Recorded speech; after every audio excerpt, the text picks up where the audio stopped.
Hi, everyone. Welcome to the last session of ITCS 2020.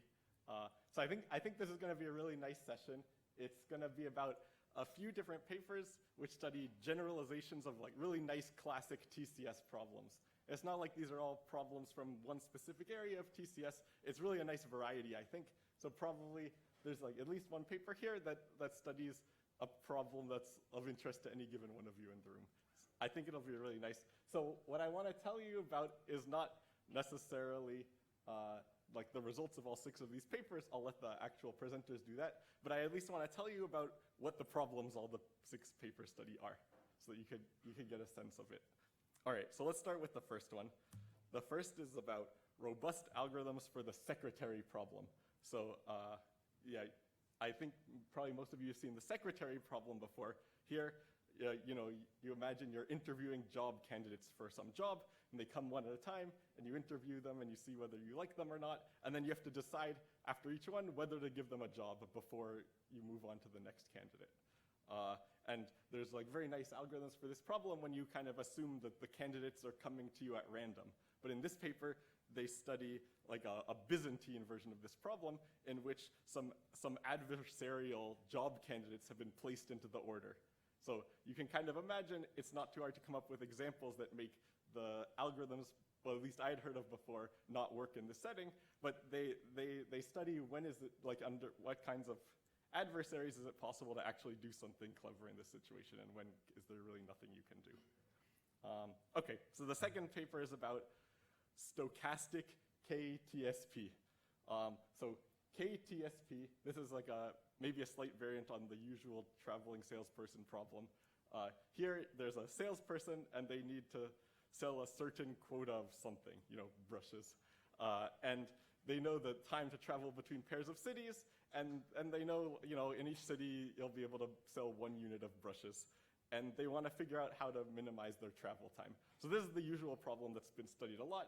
But in this paper, they look at a stochastic version where maybe the parameters of the problem, instead of being fixed ahead of time, are drawn from some distributions. So maybe you don't know exactly how much demand there will be for brushes in each city, and you have to figure that out once you get there from drawing it from a distribution. Or you don't know how long you're going to have to spend in each city to sell the brushes to the people there. So these are very natural ways to try to generalize the problem to stochastic settings where not everything's really known in advance. Okay, then the third problem is about like clusterings in graphs. So I'm sure you all know that clustering the nodes in graphs is helpful for a lot of different algorithms problems. Normally what you want to do is you have some fixed number of clusters you're trying to make, let's say, and you want to group all the nodes up into different clusters so that like each cluster has low diameter, like the nodes that go to the same cluster are not too far away from each other. And maybe long edges are more likely to be cut than short edges. So if there's like a really short edge in your graph, you really want both the nodes along that edge to go to the same cluster.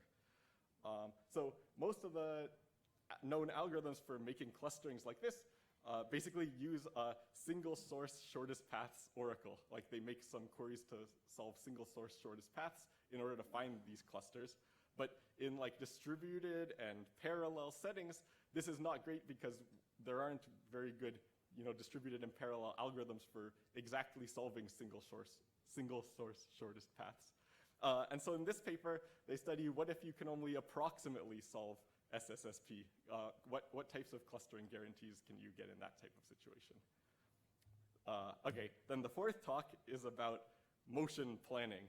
So this is, you have some environment and there's robots in it, and these robots want to accomplish something. They want to get to a goal. Maybe there's one robot, maybe there's a lot of robots, maybe they're working on a team, maybe they're working against each other. You can imagine, this is like a very general setting that comes up a lot of time in navigating environments.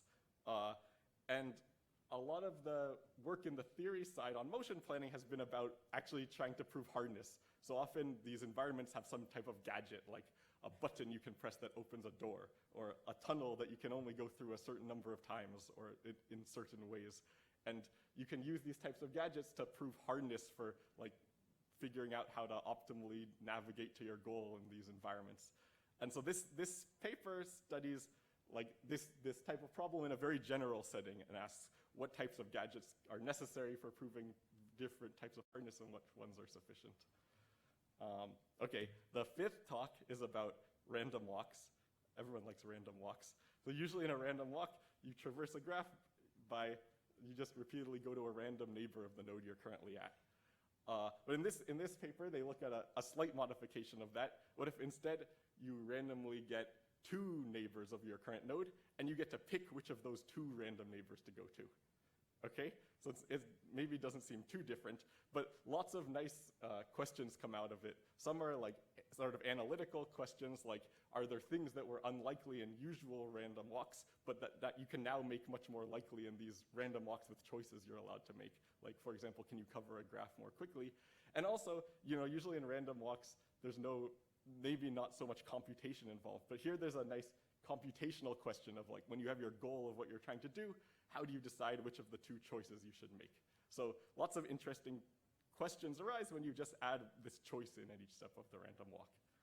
And then the 6th paper is this paper with a very long title that's about, it's about alternating matrix spaces corresponding to graphs. So this is something, okay, I think probably actually most of you have heard of it before. So if you have a graph, you look at the set of matrices that are skew symmetric, so that means each entry is like the negative of its transposed entry, and such that an entry can only be non-zero if the graph has an edge corresponding to that entry. Okay, so you look at the set of matrices that look like this corresponding to a graph, and a nice property of it is that a graph has a perfect matching if and only if there's a matrix in this set of matrices that has full rank. Yeah. I think this is a nice, this goes back to work by like Toot and Lovash and people like that. But in this paper, what they study is whether other linear algebraic properties of these matrices corresponding to the graph can say other things about these graphs. So, and in particular, they show that certain linear algebraic properties actually correspond to whether the graphs have independent sets and vertex covers and things like this. Okay, so those are all the talks in the session. And yeah, now let's get started with this one.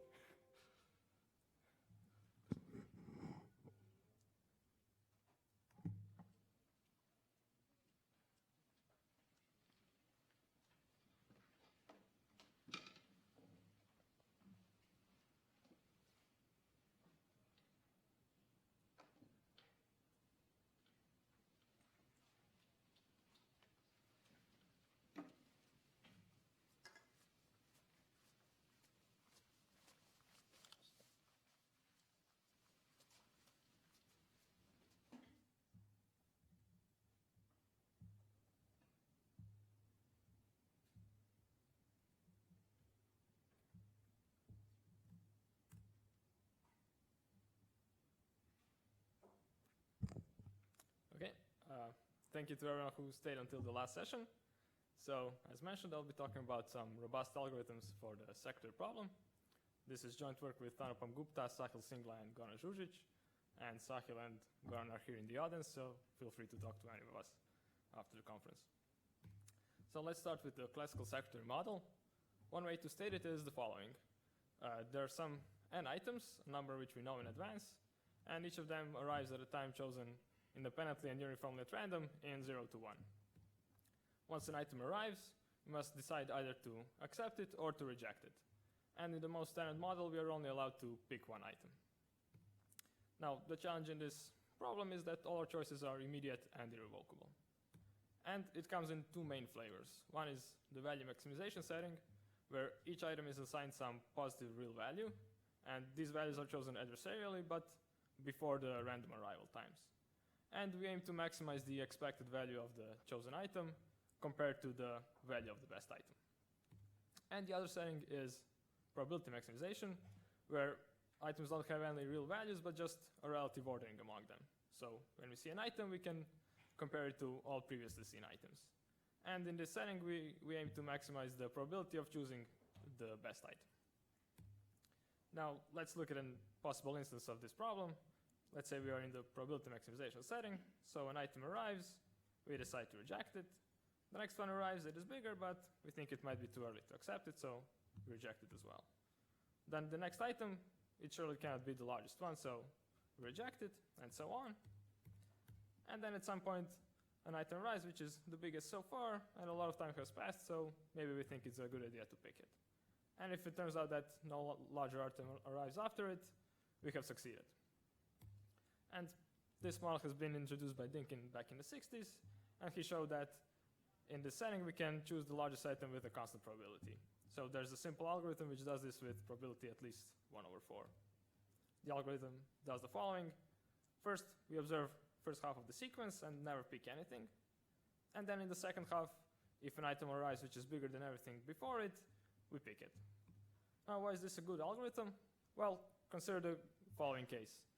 If the second largest item or the second max arrives in the first half, we will observe it and then never pick anything until first max arrives. If first max arrives in the second half, we pick it and we succeed. As each of these events happens with probability 1/2 and they're independent, this gives us 1/4. And Dinkin has shown that this can be improved to roughly 1/e, and it's known to be best possible.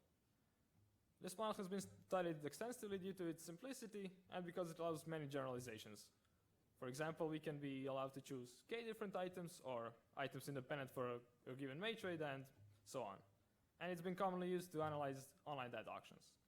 But most algorithms in the setting are fragile because they need the assumption that all arrival times are independent and uniformly at random. For example, if the adversary is allowed to place the largest item somewhere in the beginning of the sequence, the classical algorithm just never picks anything. So the natural question is, do we need these random arrivals?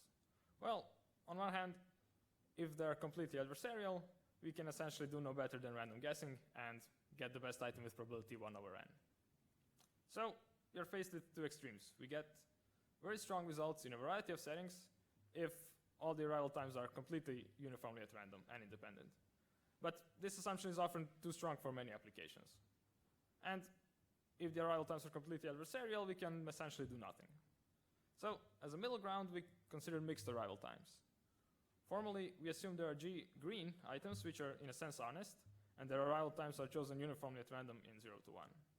There are red or correct. The values and the arrival times of red items are chosen before the random times of the green items. Of course, while the algorithm is running, it cannot see these colors, but it can get value from picking both green or red items. And now, in this setting, our benchmark is the second largest green item, or the second green max, and we can show that this is the best we can hope for using similar arguments as for the fully adversarial model. So, our results. In the single item value maximization setting, where again our benchmark is the value of the second green max, we get 1/log star n squared approximation. In the probability maximization setting, where we succeed if we pick the second largest green element or anything bigger than it, and we can do this with probability 1/log n squared. But our arguments for this setting are not constructive, as we invoke the hard direction of the minimax theorem.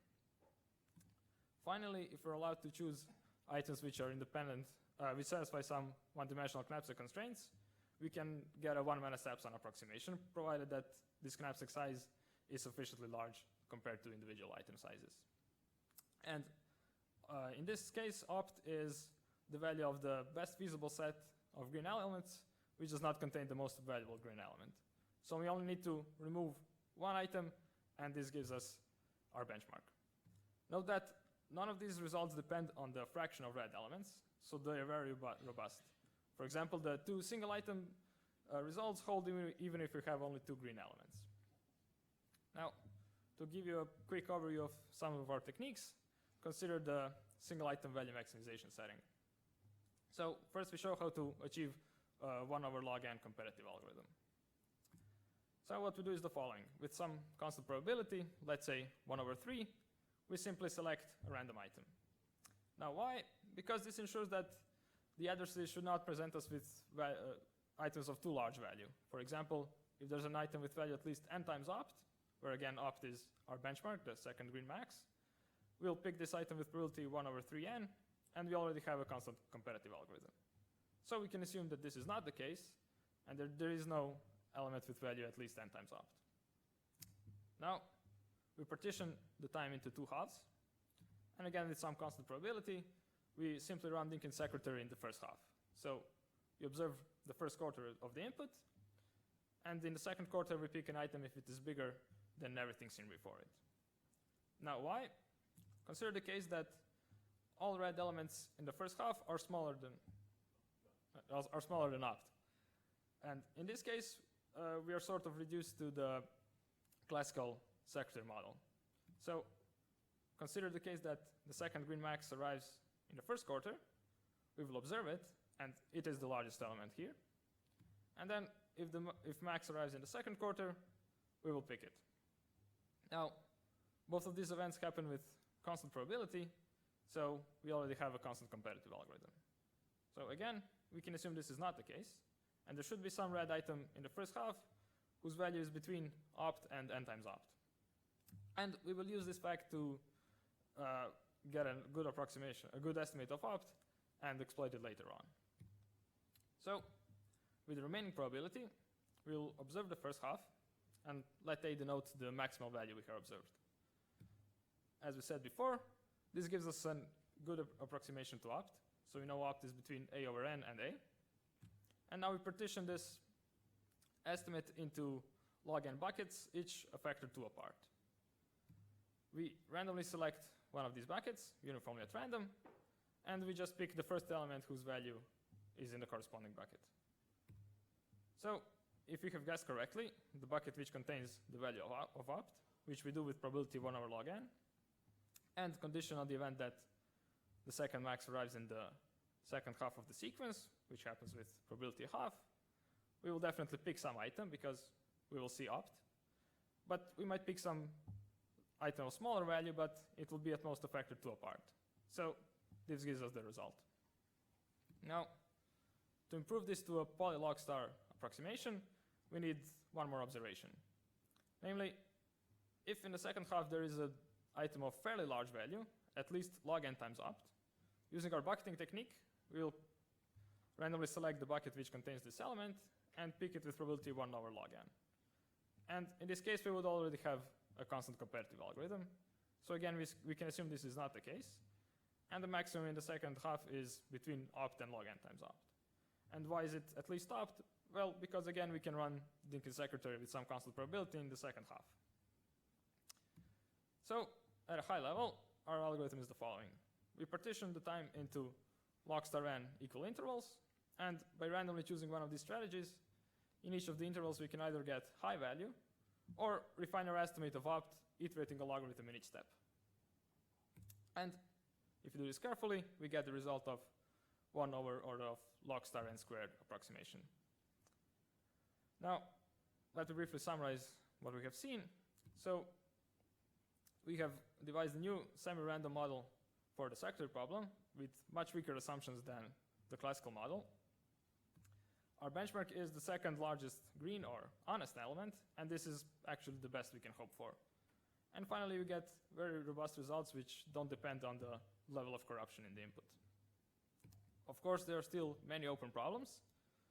Most notably, can we exhibit a super constant lower bound in these single item settings, or can we actually get a constant approximation as in the classical model? Now recall that our probability maximization argument is non-constructive as we invoke the min-max theorem, so making it constructive is another open problem. And finally, can we extend this to more different settings such as general packing LPs? Thank you.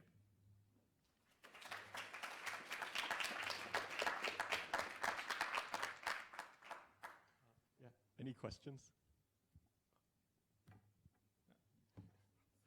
You need to compare the second max compared to the first max. In case that you knew how many red elements would exist, let's say there is only one red element or two, is this still necessary, or can you do something? Okay, so the question was, if we knew the number of red elements, can we do better? So essentially, if there are red elements, you can get roughly 1 over r by just randomly sampling, but we assume that the number of red elements is at least linear in n. And knowing the number of red elements does not really help you because, yeah, just say like all green elements can have very low value except just 2 green elements.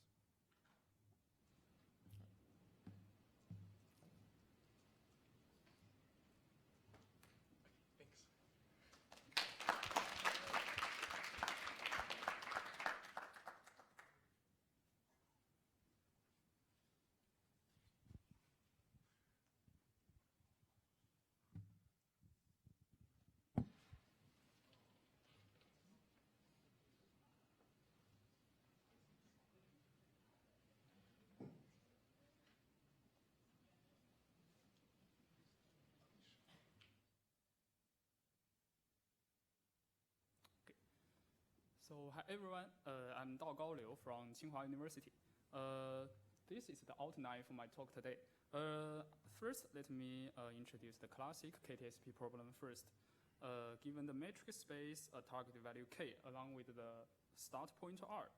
The objective of classic k-TSP problem is to find a tool that originates from R and visits at least k points while minimizing its length. You may see this problem is similar to the traveling salesman problem, but the difference is that we only need to visit k points instead of all the points. Another difference is that we don't need to go back to the start point. Okay. The GAG proposed a two approximation algorithm for this classic k-TSP. Know the definition of classic k-TSP, then what's the definition of the stochastic k-TSP? In fact, we consider two stochastic versions of this problem in our paper, but as time limit, I will only introduce the first version, the stock reward k-TSP. So consider such a scenario.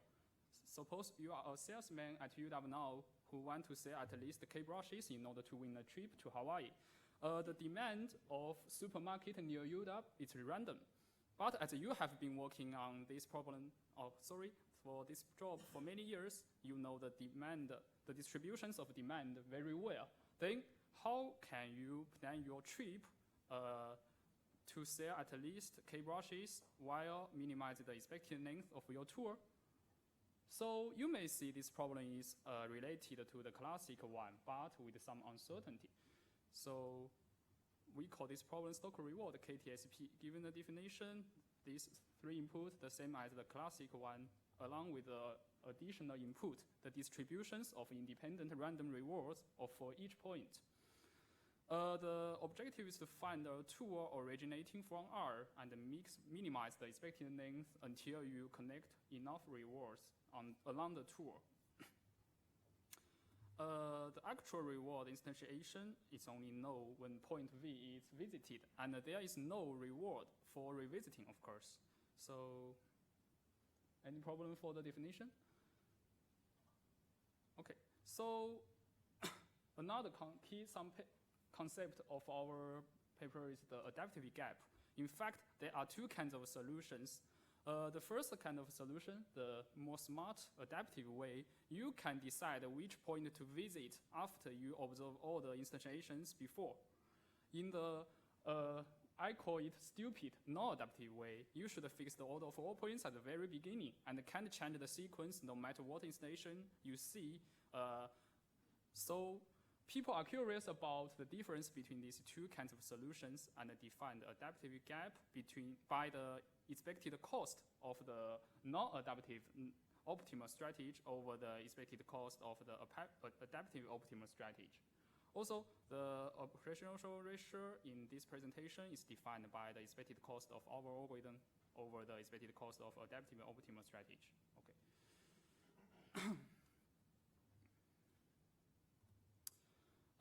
The Yin, Nagarajan, and Sackett proposed this problem along with adaptive log k approximation and non-adaptive log k square approximation algorithm. As a corollary, the adaptive gap is upper bounded by log k square. They left two important open problems. First, is there any constant adaptive algorithm? Second, is the adaptive gap can be improved to some constant. We solved this problem thoroughly and proposed the first non-adaptive constant approximation. As a direct corollary, we can prove the adaptive gap for this problem is upper bounded by some constant. Okay. As I mentioned before, we also define a similar stochastic version called stock cost k-TSP, and with similar results, I will skip this part and introduce the stock reward k-TSP. Then the problem is what does our algorithm do? In fact, we transfer the original problem into a key task. We prove if we can complete the key task, we can get the non-adaptive constant approximation algorithm. Then what's the key task? So also, given the stock reward k-TSP instance along with additional traveling budget B, the objective is for any main adaptive algorithm A with budget B. This means that A can choose points to visit up to a distance B on the graph. Okay, this is what does the budget mean. We want to design a non-adaptive algorithm A prime with constant times budget, say 200 here, and we want to with high probability that our algorithm can find more reward than A. Okay. We prove if we can have such an A prime with a little modification, we can get a non-adaptive conceptual approximation algorithm. So briefly speaking, we divide into many phases and double the budget 2 to the I in each phase and design and run the A prime. I will skip this part. This is not very important. I will introduce how to complete the key task. First, let me introduce a special case called the Bernoulli case, where the distributions are Bernoulli distributions. We have 100 repetitions. For ith repetition, we want to find a tour, pi I, in the remaining graph to collect as many expectations as possible within the budget B. This can be done by a black box called orienteering. More specifically, I will give an example. So the R is the start point, and the small number means the expected reward of each point. So we run the orienteering to find the path pi I, collect expected rewards 2 here. Okay. Then we run another pi 2, get pi 2, also get the rewards 2. Then we run repeat again, get the pi 3, get expected reward 1.9. So we do this something like this again and again until 100 times. So this is what A prime do. Then why can this 100 tours be good? Because of the large expected rewards. So consider this big region as all the points. This red region means the 100 tours we find. Okay. The yellow regions means the points that the algorithm A may choose with the budget B. A may choose some unique points to visit that our algorithm A prime won't visit. Denote this set by S2. Also, the A prime will have some unique points to visit. Denote this set by S1. The common points both A and A prime will visit are denoted by S3. So are the definitions clear? Okay, so let TS represent the summation of expected rewards of points in S. We will know the TS1 will be at least 99 times TS2. To see this, because there is a path that visits all points in S2 and S3, whose length is at most B. So because we use orienteering, we can guarantee that the TS3 will be upper bounded by T pi 1, and the 100 tours will have larger expectation than S2. So this part is not very important. Having this inequality, what can we do? We can prove with probability at least 0.9, we will collect more rewards in S1 than in S2. I think this is a natural but interesting conclusion. So even though algorithm A is very smart, it can select points to visit adaptively. Our algorithm A prime is stupid. We should decide which points to visit at the very beginning and can't change them. But the conclusion says we only need to pay constant times budget, pay constant times cost. We can have a better performance than A. Okay. So we completed this key task for the Bernoulli case. Then come for the more general case where distributions are arbitrary. The problem is that the first inequality still holds, but the second part may fail when TS1 and TS2 are too small compared with their variance. This means the expectation may not be a good indicator anymore. So consider a counterexample. So suppose we have visited some points and collected some rewards. Then the remaining target is log k. There are two kinds of points on the graph with equal distance. The V1 has deterministic reward log k, while V2 can have larger reward with small probability epsilon. Then the ERV2 will be larger than ERV1. But if we just use the expectation and use some natural algorithm, we will have a bad performance on this instance. A natural idea is to truncate the distribution to decrease the variance, right? Because the variance is too big, we have some problem, then we want to decrease it. But the problem is that we want to get a non-adaptive algorithm. We don't know the remaining target at the very beginning. Fortunately, we find a way to compute a critical J. Then, if we truncate the distribution by the k over 2 to the j, we can prove the expected reward after the truncation may be a good indicator.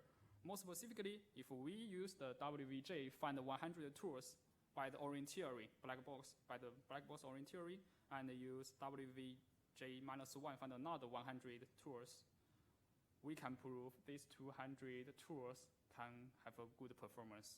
We can also complete the key task for the general case. Finally, I will give a brief summary. So first, we propose the constant approximation algorithm and prove the constant adaptivity gap for stock reward k-TSP, and we define a new problem called stock cost k-TSP and get similar results.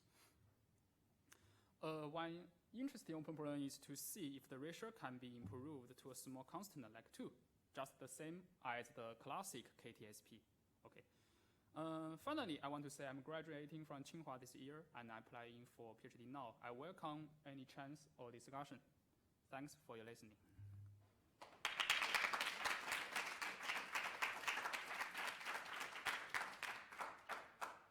Any questions?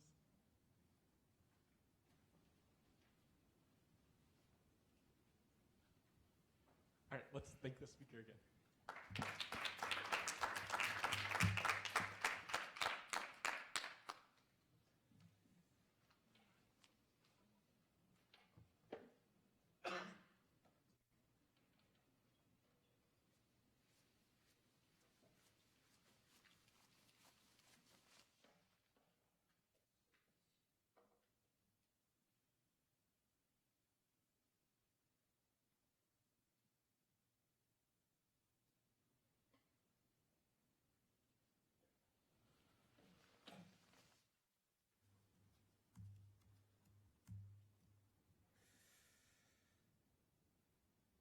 Okay.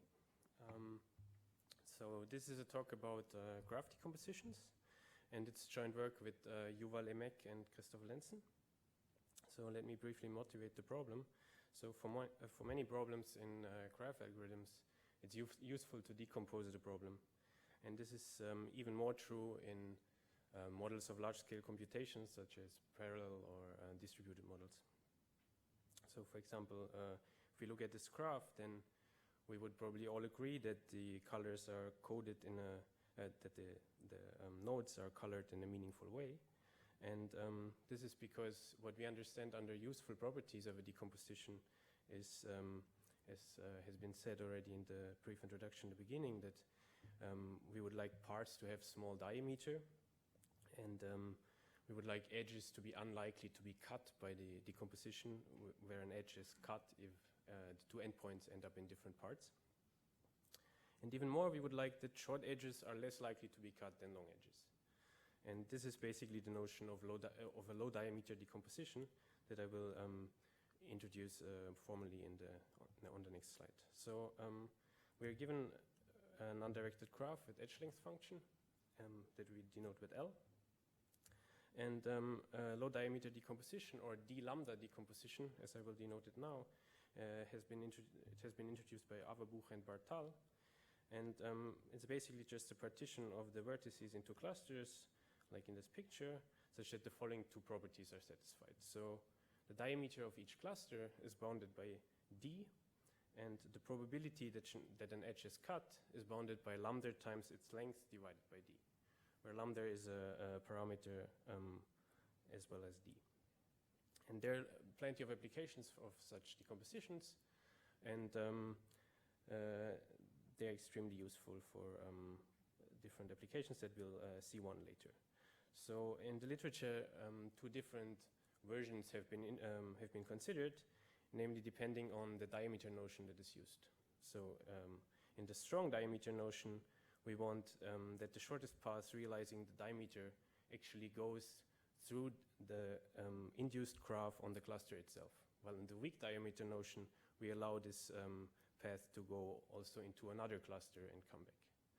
So bounding the strong diameter is obviously much it's harder than the weak diameter. And in this paper, we introduced the notion of a tree-supported decomposition, which is a notion that is in between strong and weak diameter. More precisely, for every cluster, we are required to return a supporting tree TC that is spanning the cluster C, but may contain also nodes that are outside of the cluster. And then we define the diameter of a cluster to be the diameter of that tree, and we require that edges do not appear in too many of these supporting trees. So we denote the load of an edge to be the number of supporting trees it appears in, and we want this load to be small. Okay, let me describe our contribution. So we give an algorithm to construct a decomposition that with high probability is a d over log n tree-supported decomposition, and it has a logarithmic load at worst. Okay, so to put this into context, in previous work there has been many descriptions of such d lambda decompositions, and also typically they guarantee the same lambda over log n like ours. However, they all rely on exact single-source shortest path computation, as was also described before. And this is the crux of our construction. It is purely based on approximate single-source shortest path, which is interesting if you're interested in models like the PRAM or the conscious model, where there's a discrepancy between computing approximate and exact single-source shortest path. Okay. The crucial ingredients of our technique is a routine that we term blurry ball growing, that I will describe later on, and the exponential shift technique of Miller, Peng, and Xu. As an application of this decomposition, we obtain path-embeddable trees and hierarchically well-separated trees, and I will also briefly touch on this in the very end of my talk. Okay, so let me describe the blurry ball growing technique. So many of these standard decomposition techniques work by iteratively growing balls and removing them from the graph. And let me describe this more precisely in order to show what is the problem if you do this with approximate distances. So the idea is that you take a node x0 and a ball around x0 of radius r0, where r0 is sampled uniformly at random from some interval that is of length some constant times rho, where rho is a parameter.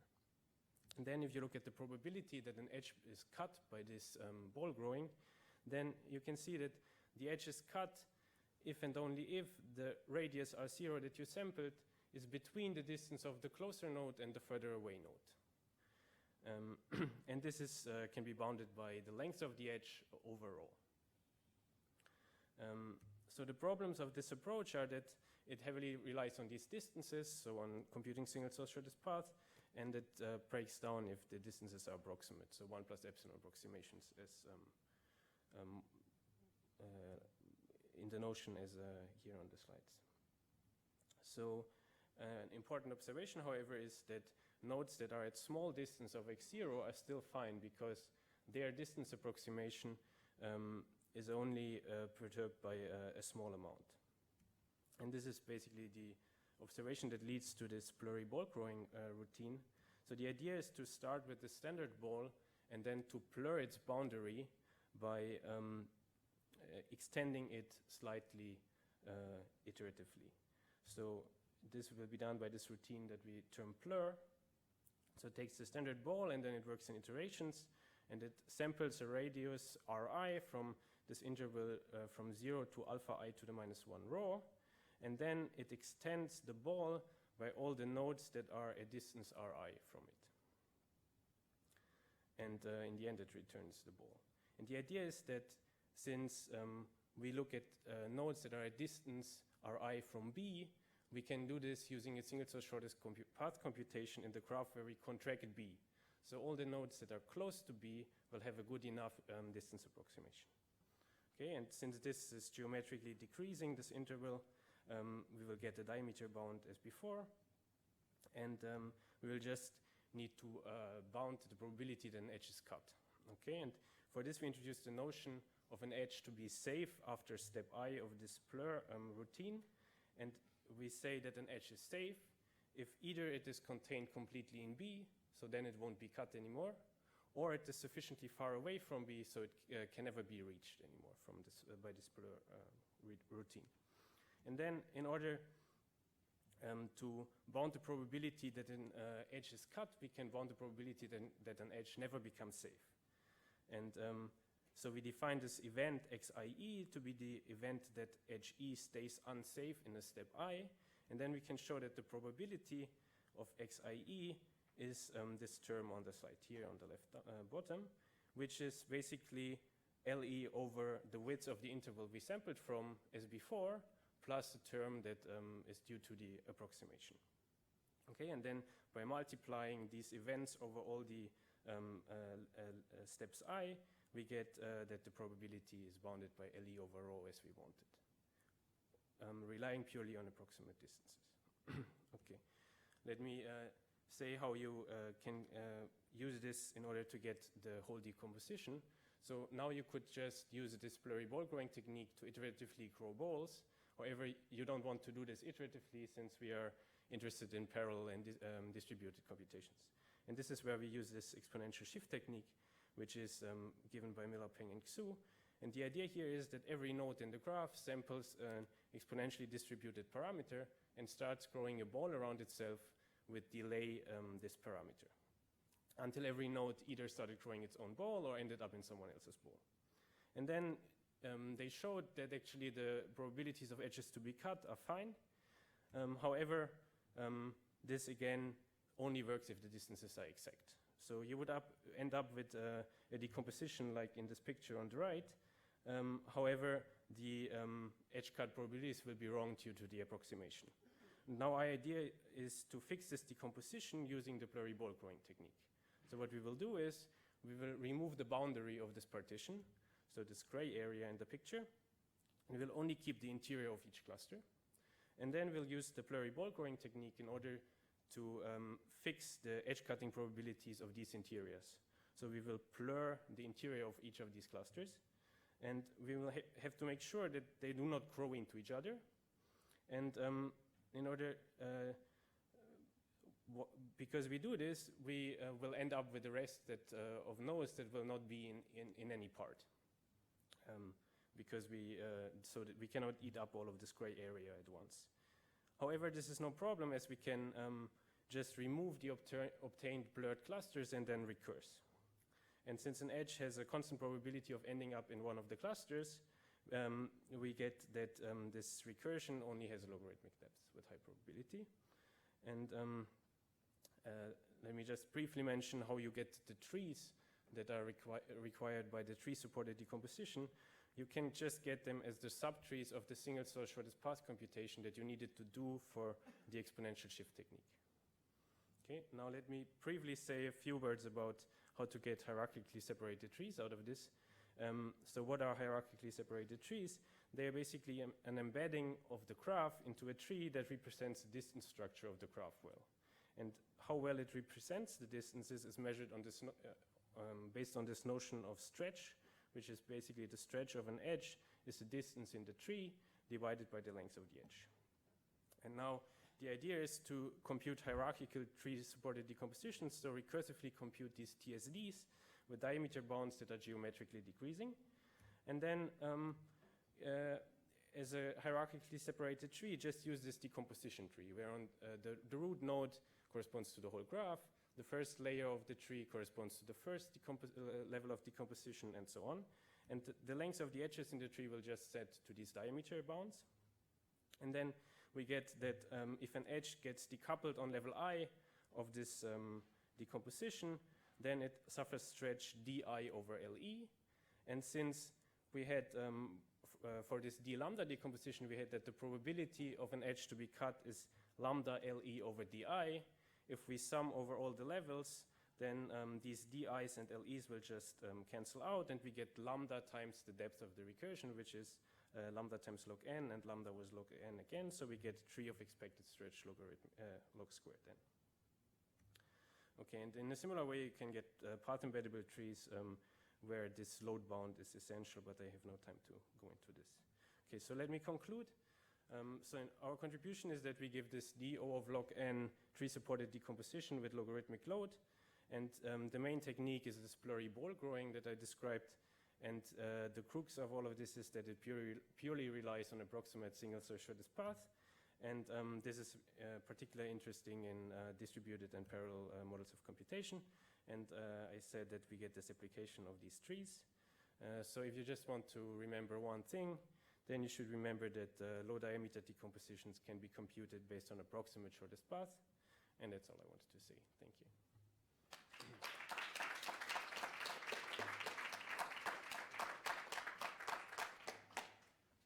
Any questions? Yeah.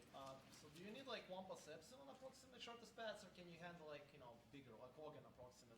No, one plus epsilon. Oh, I see.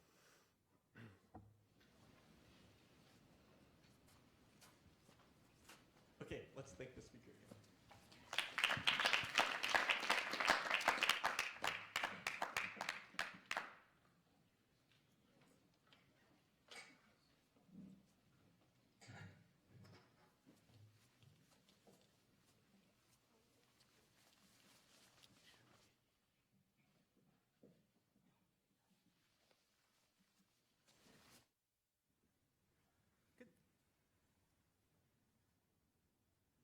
Okay, well, I'm Jayson Lynch, this is Dylan Hendrickson, and we're here to tell you about a new framework for proving motion planning problems are hard.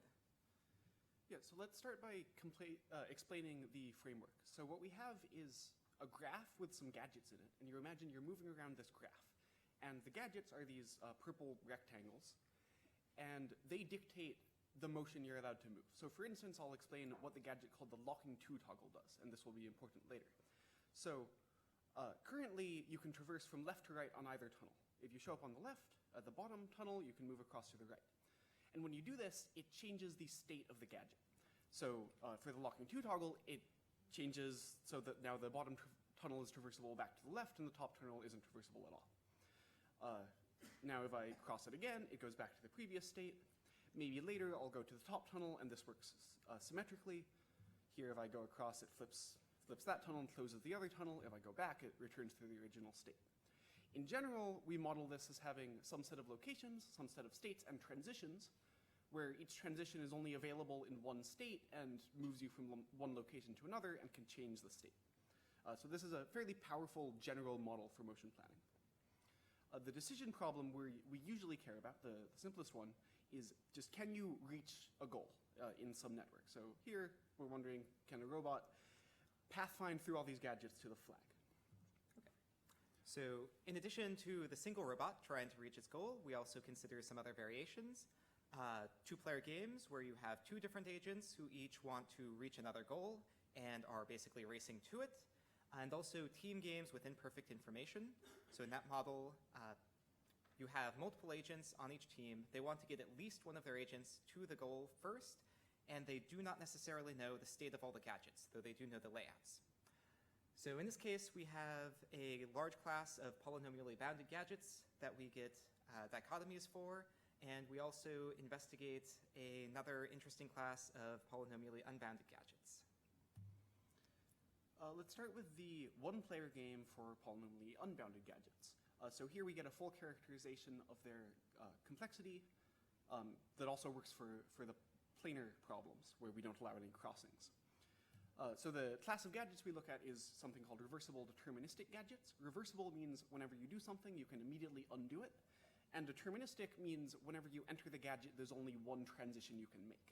So the locking 2 toggle I explained is an example of that gadget, or a gadget with those properties. Okay, so how do we characterize this infinite set of gadgets? In this case, we first show that there's a special class, non-interacting gadgets, which are in and L, easy to decide. We then show a very specific gadget. The locking 2 toggle is p-space complete by a reduction from non-deterministic constraint logic.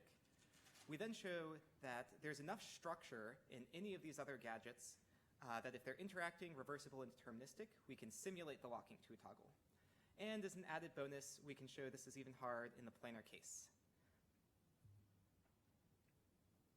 So for non-interacting tunnels, we say 2 tunnels are interacting if a transition along one of them, so moving from one location to another, changes whether or not you're able to traverse some other tunnel. So a different location either opens up when you couldn't go through it before or closes.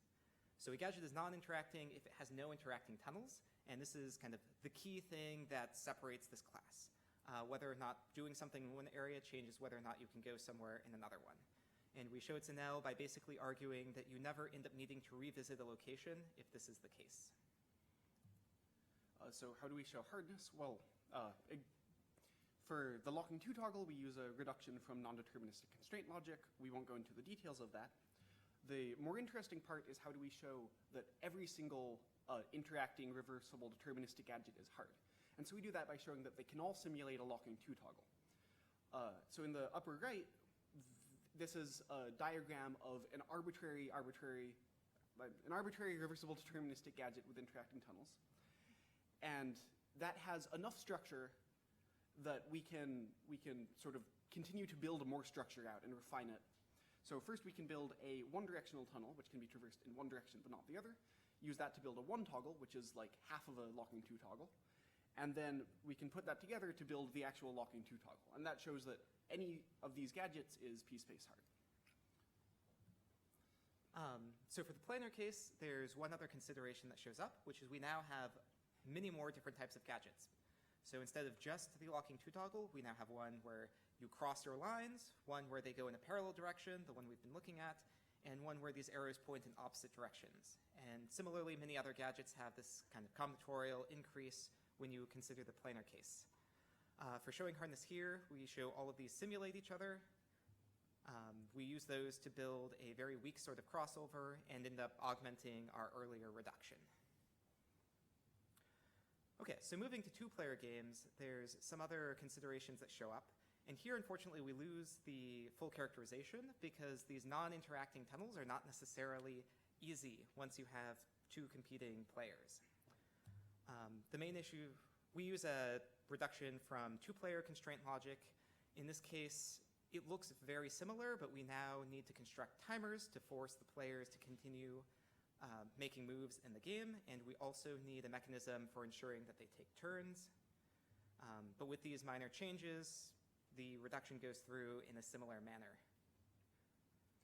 For the team game, now there are 2 teams. Each player doesn't have full information of the state of the network. They can only know the state of the gadgets that they can actually reach. And it turns out that this is undecidable for interacting reversible deterministic gadgets. It was surprising to me at least, because this is it's a polynomially sized game. There's only a polynomial amount of state, and yet the game is undecidable.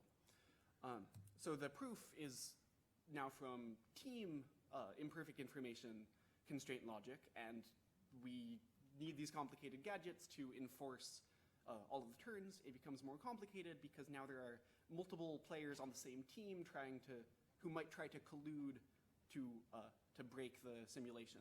So we need a complicated turn enforcement construction. We also have to worry about visibility to make sure that players have the information they're supposed to have and not too much information. Great. So for 1-player bounded games, we look at a class called DAG gadgets.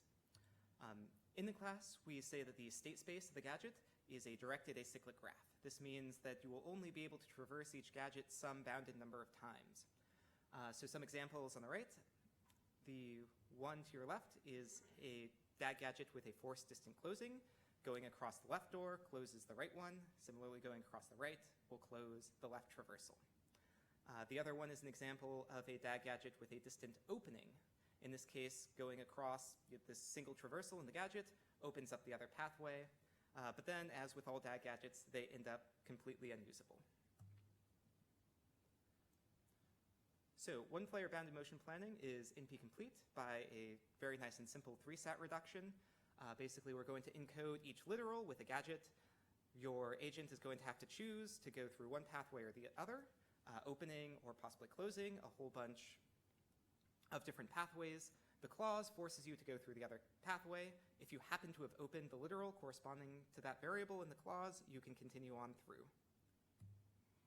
So moving on to 2-player, we still have a full characterization here. In fact, it's even simpler. We can show that every DAG gadget that does anything at all, that has at least one transition, is p-space complete in 2-player. So how do we do that? Well, if a DAG gadget has a transition, it must have a single-use edge, because it has to eventually become useless. And just with a single-use edge, we can show that the 2-player problem is p-space complete. So this goes from, it's a reduction from QBF. We have to make sure the players properly take turns choosing which branch of a variable gadget to go down. So we need some sort of timing gadgets to make sure that works. And we need to make sure the players keep progressing through the variables instead of like running off into a clause gadget. So we place win locations appropriately to give them the right incentives. The team version is similar. This time it's NX time complete, which is the natural class for bounded team imperfect information games. We get the same full characterization that every DAG gadget is hard. It looks very similar. We have to worry about the imperfect information means that the person checking the variables that the formula is satisfied needs to sort of be able to go back in case the thing they tried wasn't available because they might not know the state. So applications. The main thing this does is it formalizes a proof technique that's been used in a number of other papers, but we can also simplify a lot of prior proofs. So one thing you may be familiar with, Mario Kart, famous racing Nintendo game.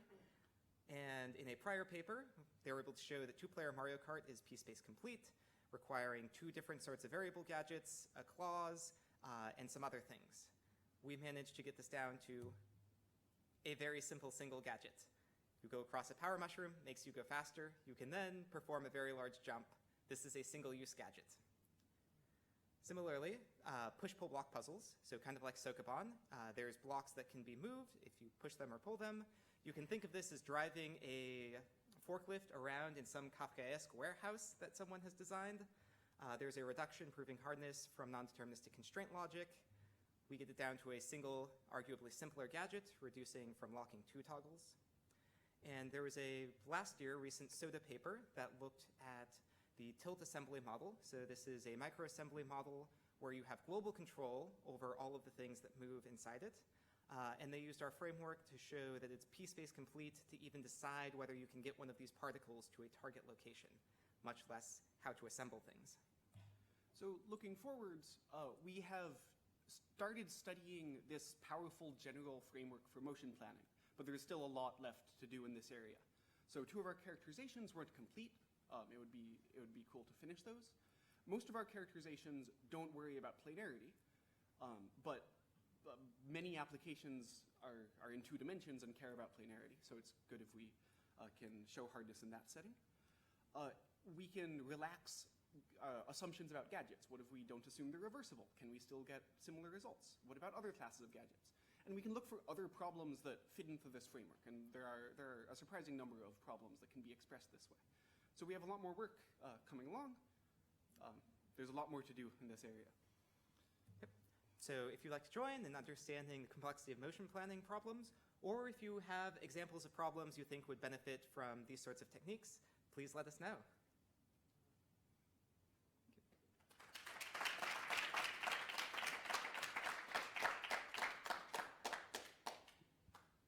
Any questions?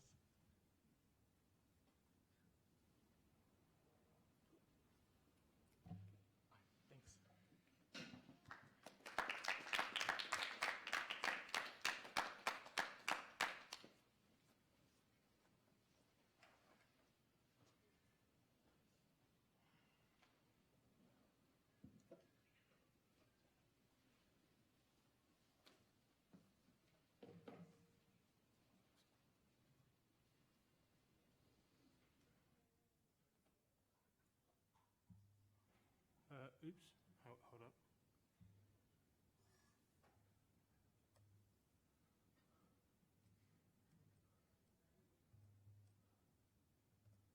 Right, there we go. Yeah. Cool. Okay, so this is joint work with Agalos Georgakopoulos and John Hasselgrave, who are from Warwick, and then Thomas and I from Cambridge. Okay, so this is a tale of three walks. So there's the classic, which is the simple random walk. So random process on a graph. You start at some vertex, and every time step you move to a uniformly sampled neighbor. So you just shimmy around the graph.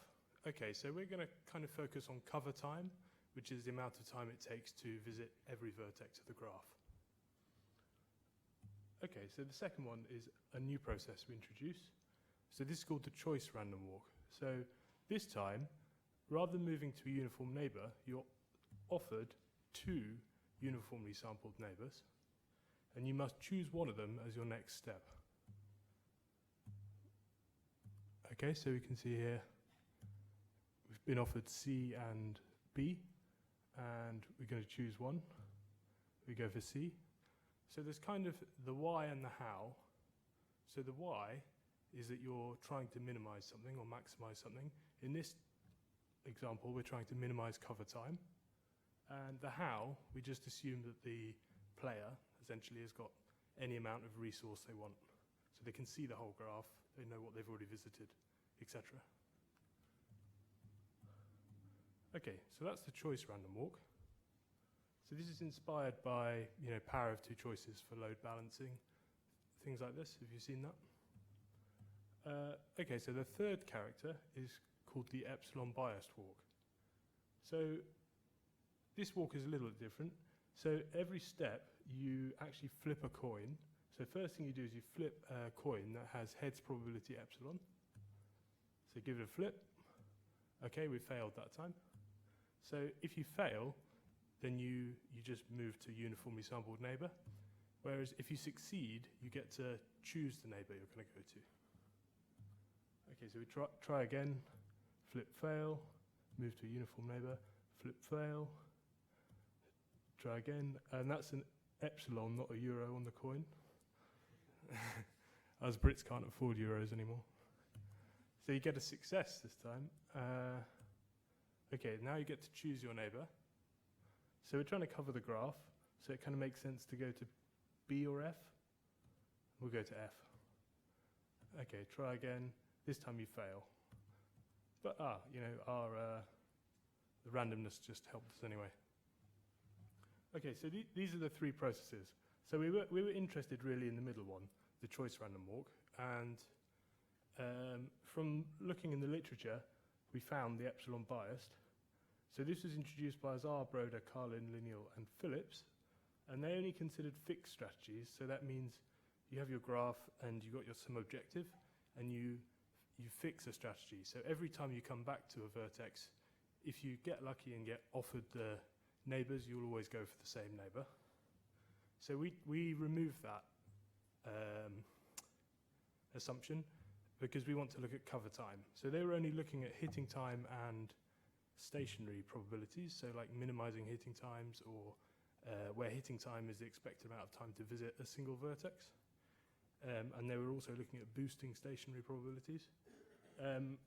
We're interested in cover time, so we want strategies that can adapt.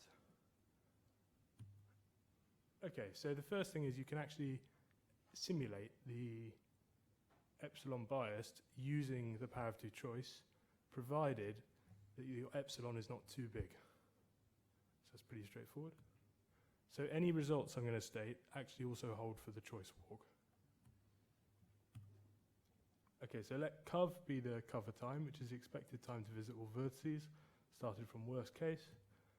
Hit be the time to get from one vertex to another in expectation, taken worst case over all pairs. And this is the relaxation time, which is 1 over the spectral gap of the simple random walk.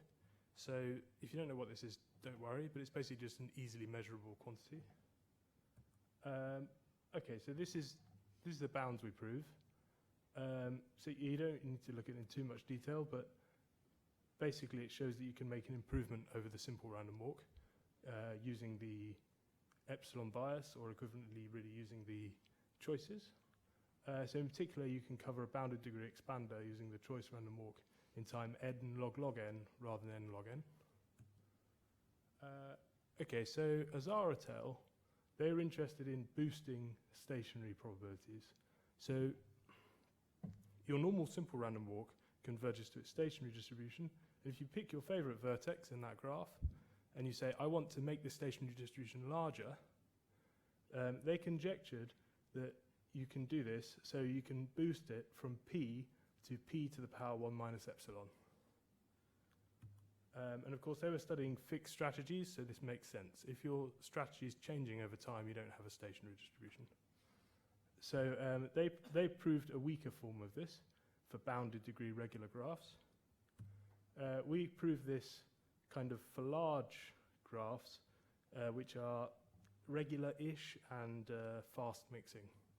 So if the degree ratio is subpolynomial, and if the mixing or relaxation time is subpolynomial. Okay. Right, so what's the main tool? What's the actual innovation-y bit of this talk? So let PTUV be the t-step transition probabilities. And they're red for simple random walk, or QTUV for epsilon biased. So we prove the following. Essentially saying that you can boost the transition probabilities. So this looks a lot like the conjecture from the last slide, but with transition probabilities rather than stationary probabilities. Okay, so what this, so this green QTUV actually depends on the strategy. So we show there is a strategy for some fixed T, U, and V such that you can achieve this.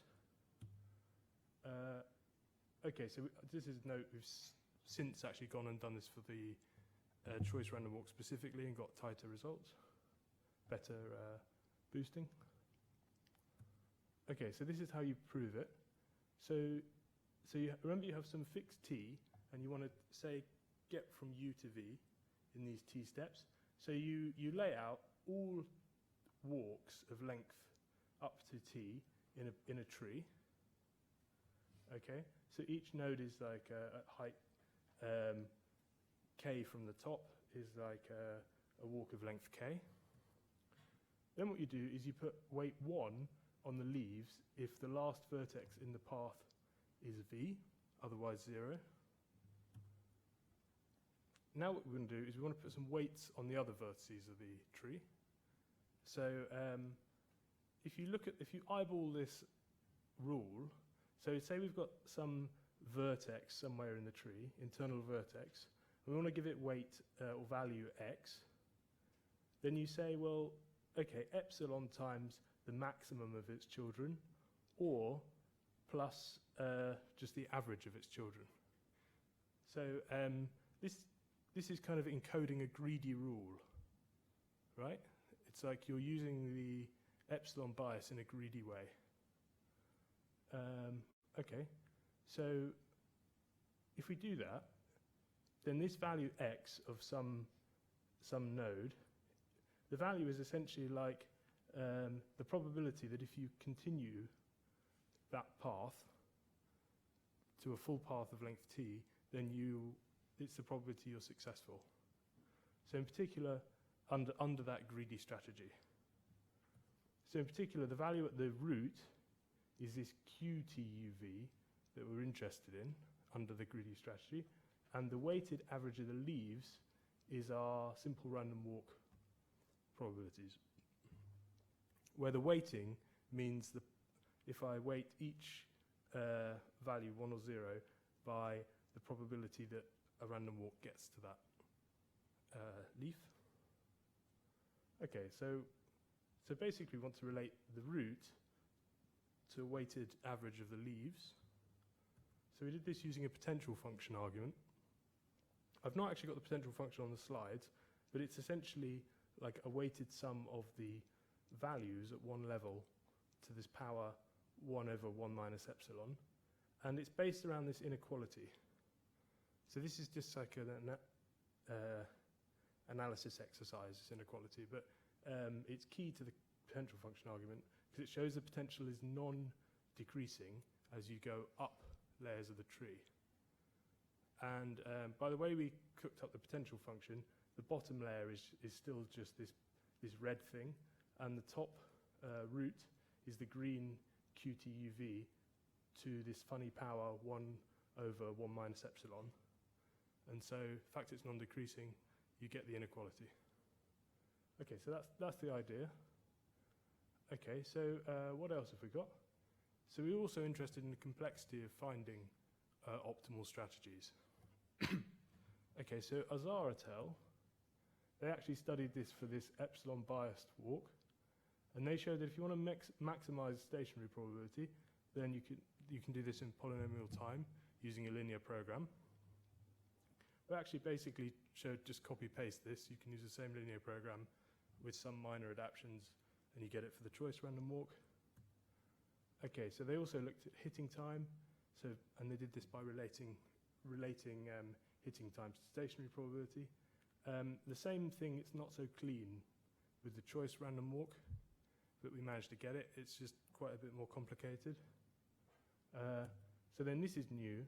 So we looked at, so of course, adaptive strategies and cover times. And is it hard to get the cover time? So the way this problem is phrased is actually you're just given 2 vertices as your next step, and you know what you've already covered. And it's actually hard just to choose which of these 2 vertices are offered is better, assuming that you follow an optimal strategy afterwards.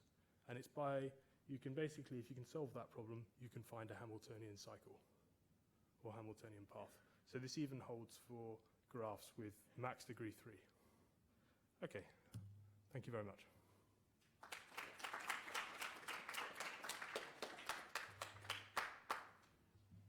Any questions?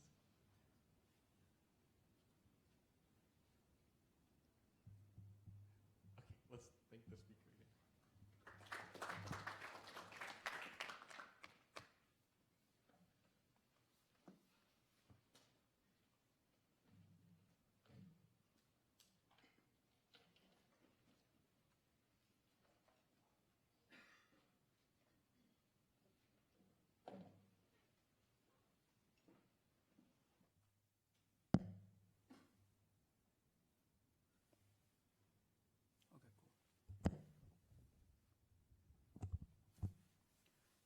Hello, everyone. My name is Jian, and so today I will talk about from the independent states and vertex colorings to the isotropic spaces and isotropic decompositions. This is another bridge between the graphs and alternating matrix spaces. So first, I will give some backgrounds. So n by n matrix over field F is alternating if for any vectors V and the transpose of V and times A and times V is equal to 0. So an alternating matrix space is a linear space of the alternating matrices. The starting in works in the 1970s, the Lowatz built a bridge between the graphs and the alternating matrix spaces in the context of the perfect matching. Similar connections between the bipartite graphs and the matrix spaces also plays key roles in the recently resolutions of the non-commutative or rank problems. And in these papers, we lay the foundations for another bridge between the graph theory and the alternating in matrix spaces. We generalize the independent states of the graph theories to the isotropic spaces of alternating matrix spaces. Also, we generalize the vertex colorings to the isotropic decompositions. They are both the useful structures in the group theory and the manifold theories. So first, let we recall the independent set and the vertex covariance. So recall that for classical graph G, have the n vertices and the edge set E. An independent set G is the subset of S such that for any vertex ij, there is no edges from the E connecting these two vertices. A vertex C covariance of G is the partitions of the vertex set into the C independent sets. So let we see how to generalize to the alternating matrix space. So first, we're giving the alternating matrix space. So a subspace U is an isotropic space of A. If for any U and U primes in this subspace, for any matrix in this alternating matrix space, we have that the transpose U and times A and U and times the U primes is equal to 0. And for any integer C and an isotropic C decompositions of A is a direct sum on decompositions of the whole space Fn into the C non-zero subspaces U1 to the UC, and each one UI is an isotropic space. So it is quite a natural generalizations. Before we show the problems we want to study, and we just recall some on the numbers from the classical graph theory. So the first one is the independent number. That is the size of the maximum independent set. And another one is the chromatical numbers, the minimum number of the colors lead in the vertex covariance. So we generalize these two numbers into our setting. The first one is the isotropic numbers of alternating matrix A, space A, denote is the maximum number D such that the A has an isotropic space of dimension D. And the isotropic decomposition number is the minimum number such that A admits an isotropic C decompositions. So the problems we want to study is that the first one is the maximum isotropic space problems to ask to decide whether alpha A is equal or greater than D. And another problem is the isotropic C decomposition, and problems asked to decide the CA is less or equal or to C. And the first result is that we want to say that our generalization is quite natural. So first, since we can construct for giving the classical graphs, we can associate an alternating matrix spaces AG and spanned by some constructed the elementary alternating matrices AIJ. And the AIJ is the kind of the alternating matrices such that the IJ's elementary being 1 and the JI's entry being -1 and the rest entries being 0. Then we can prove that if the classical graph G has a size S independent set, if and only if the AG has dimension S isotropic space. In particular, we want to say that the minimum or the maximum case, the alpha G is equal to the alpha AG. And for the covariance case, the G has a vertex C covariance if and only if the AG has an isotropic C decomposition. And so in particular, to be the minimums, we have the psi G is equal to psi AG. And so the direct calories that is the maximum isotropic space problems and the isotropic three decomposition problems for alternating matrix spaces are NP-hard. This is because of the results for the classical O-graph series, the independent three decomposition problems is NP-hard. So next, so we just recall some previous results before we show our main results. So the first one is that the isotropic two decomposition problems can be solved in the randomized polynomial time over the finite field F of Q with the Q odds. And in deterministic polynomial time over the R and C, the complex number and the real numbers. Furthermore, over the FQs with the Q odds, the algorithms also outputs the linear basis of the two subspaces in isotropic two decomposition. Then we will get a direct calories. Before this, we introduce a concept that an alternating matrix space is bipartite if it admits an isotropic two decompositions. So then we will get algorithms to check this.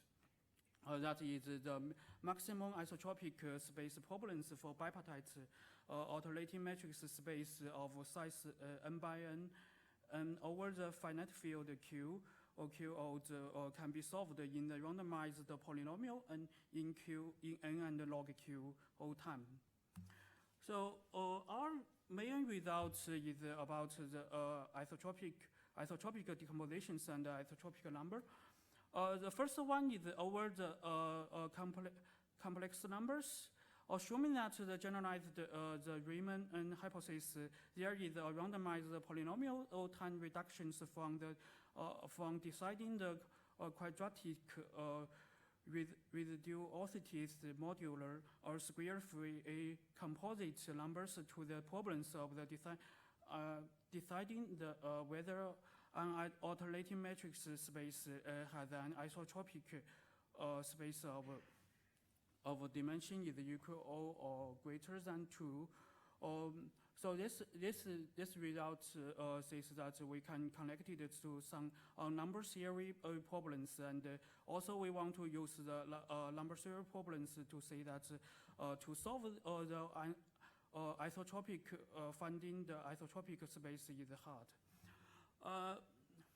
Another series is the number of the maximum the isotropic spaces of any matrix isotropic alternating matrix space over the finite field Q, or is upper bounded by the Q and the size m.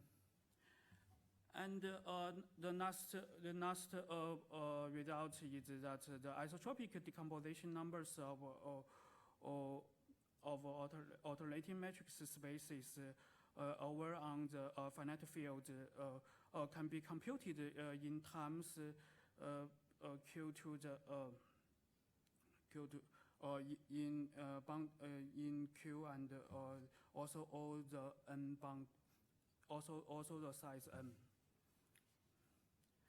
Okay, so from our results, and we found some applications in two fields of mathematics and the information theory. So the first applications to is the finite group theory. So our result can say that let P be an odd prime, giving a matrix group G over the finite field P and the integer S, deciding whether G has an abelian subgroups of order is equal or greater than S is NP-hard. Another result is that let P be a P groups of the class 2 and different P, then the numbers of the maximum abelian subgroups of P is upper bounded by the P and the size n. So another applications is in the quantum information theory. So for the quantum case, we do not use the starting matrix space is not alternating in is not alternating a matrix space. Actually is arbitrary matrices. So we just develop a variant of the isotropic spaces and isotropic decompositions in the context of the quantum information. And also we found some millions of isotropic spaces that is the opposite structures of the Noyes subspace. Noyes subspaces is in a quantum information in theory the structure to protect information against the quantum noisy. So that means the information in an isotropic space would be completely destroyed by the quantum noisy. And another result is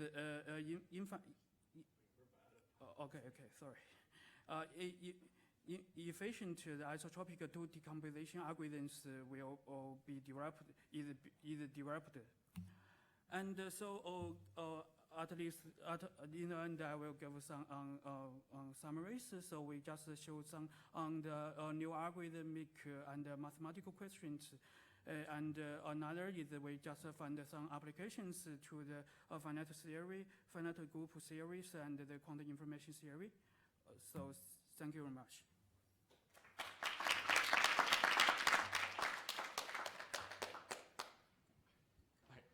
Any questions?